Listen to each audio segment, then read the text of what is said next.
বর্তমান সময়ে মাইক্রোসফটও কিন্তু বসে নেই, মাইক্রোসফটও তাদের এআই নিয়ে এসেছে, সেটা নাম হলো মাইক্রোসফট কোপাইলট। তাদের যতগুলো প্রোডাক্ট আছে প্রত্যেকটা জায়গায় কিন্তু এই এআইটা টেকনোলজিটা ব্যবহার করেছে।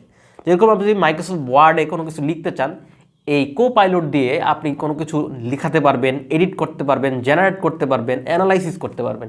ঠিক তেমনি এক্সেলেও আপনি এক্সেলের শিট লেখা, কোনো ডাটা অ্যানালাইজ করা, কোনো ফর্মুলা লেখা, এই কাজগুলো করতে পারবেন। ঠিক তেমনি আপনি পাওয়ার পয়েন্টে স্লাইড তৈরি করতে পারবেন।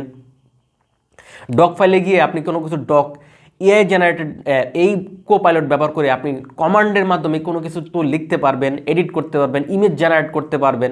আপনি যখন মাইক্রোসফটের সার্চ ইঞ্জিন ব্যবহার করবেন, সেখানেও আপনি এই কোপাইলট ব্যবহার করে আপনার যে কোনো কিছু সার্চ করতে পারবেন খুব সহজে। এছাড়াও আপনি উইন্ডোজেও কোপাইলটটা ব্যবহার করতে পারবেন। আপনার উইন্ডোজে কোনো ফাইল ক্রিয়েট করা, কোনো ফাইল খোঁজা, উইন্ডোজে কোনো সমস্যা, বিভিন্ন ধরনের কাজে আপনি এই কোপাইলটটাকে ব্যবহার করতে পারবেন। কোপাইলট অবশ্যই ব্যবহার করবেন, এটা আপনার দৈনন্দিন অনেক কাজকে সহজ করে দেবে। আর আমরা প্রতিদিনই তো মাইক্রোসফটের কোনো না কোনো প্রোডাক্ট ইউজ করতেছি, মাইক্রোসফট কোপাইলটটা অবশ্যই ব্যবহার করবেন, আপনার যে কোনো কাজে আপনাকে হেল্প করতে পারবে।